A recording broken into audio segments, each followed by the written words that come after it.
The series finale for Ducktales just premiered, and we have a bunch of thoughts. The reboot series airing in 2017 concluded, now 4 years later, so it's time to dissect this hour-long ending. Did the payoff match the build-up? How well did this conclude the series? Set its legacy in stone? How well were the characters used? How high were the stakes? Was Fowl truly a worthy match for the McDuck family, or just enough to make the viewer believe it while immersed in this world? I'm Jaryn McInnes, and here to break it all down for you. Of course, a spoiler warning is in order. If you've not seen the series finale to Ducktales, please go watch it now. This video is riddled with them. With that said, let's get into it. This review is broken into three main parts: the characters, the plot, and how well it wrapped up the show. We'll start off with a discussion of the characters, their usage, and how well their personal arc was concluded. We'll just focus on the main characters, as in the McDuck family for this section, though the episode made it clear that the family has expanded greatly. The episode actually had a heavy focus on Webby, or as we now know her, April. Oh heck, she'll always be Webby for me. Webby is arguably the character that changed the most from the original DuckTales cartoon, so I thought it was very fitting for her to be a focus. That and Webby is my favorite character, but unwanted bias aside, we learned in this episode that Webby was created by Fowl with Scrooge's DNA. It was an interesting revelation that many fans had predicted, but nonetheless, the twist itself doesn't matter as much to me as how well they executed said twist. Initially, when only knowing Webby was made from Fowl, I had a mixed reaction.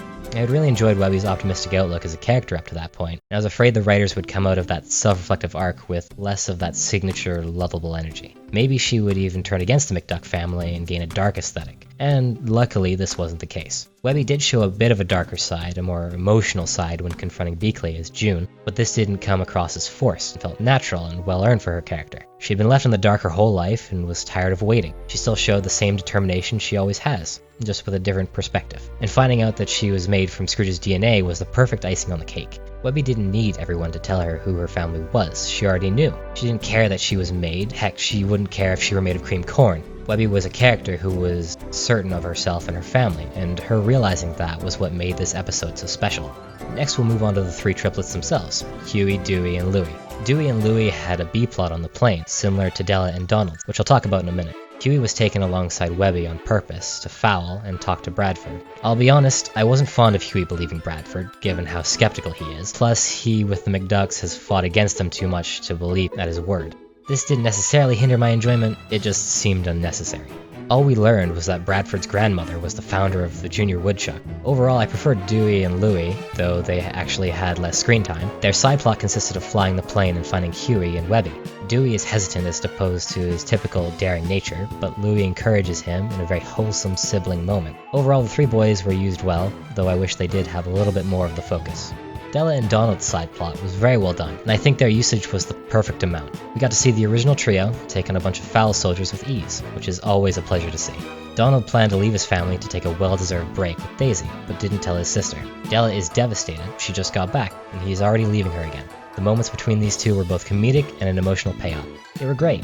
Launchpad was another character that got his time to shine. Gizmopad was something I never thought I wanted to see, but glad I have. Moments like these display the personality behind the comic relief character, and this one was well deserved. We get to see many side characters sprinkled in and used perfectly. Gyro was hilarious as always, Gozaline was there for Drake, Fenton and Drake's bickering was great, and they were all used to perfection.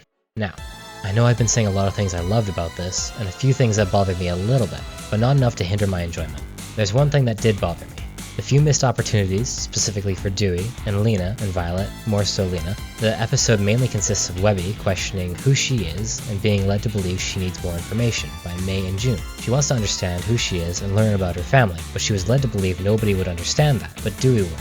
Put it simply, Dewey spent the entire first season searching for answers about his mom, and Webby worked beside him. What would have been great was if Webby went to Dewey and asked him to help her. Instead of agreeing with his siblings, he would agree.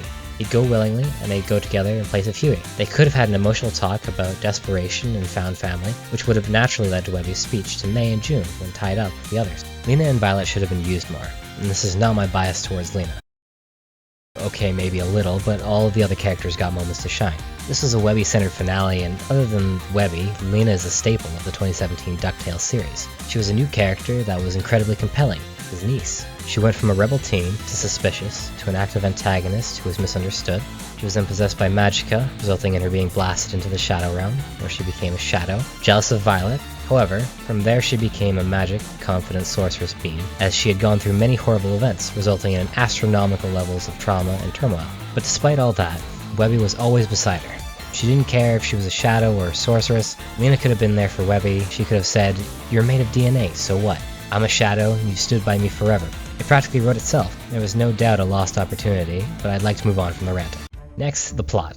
Honestly, if you're still watching this, you must have watched the finale, and I've gone over some major details that already go hand in hand with the characters. Here's a brief overview.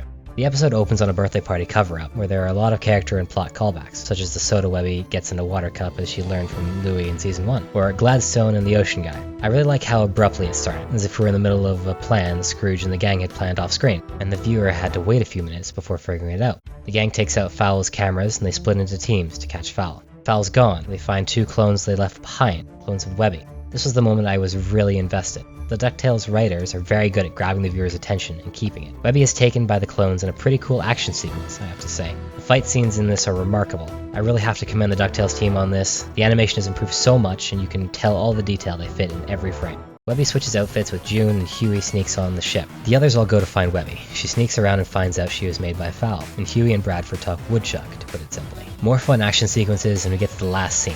Everyone is captured and Bradford proposes a deal. Scrooge can have his family back if they never go adventuring, but they find a loophole because friendship is magic.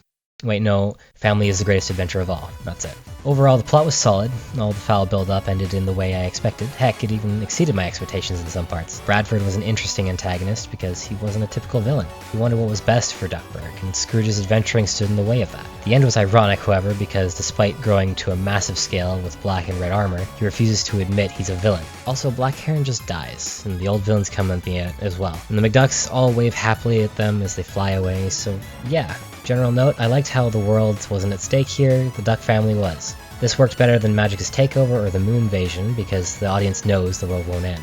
But when you challenge your characters and have stakes that matter to them, it's more believable. The plot was solid, the execution was great. To be honest, I care more about the characters and their impacts, so this section has less opinion and more review. What mattered to me was the plot invoked everything Ducktales is known for. Action, humor, character growth, and stakes. I'd like to conclude this video by discussing if this finale was a proper goodbye to the world of Duckburg. As said above, we got everything we could have asked for.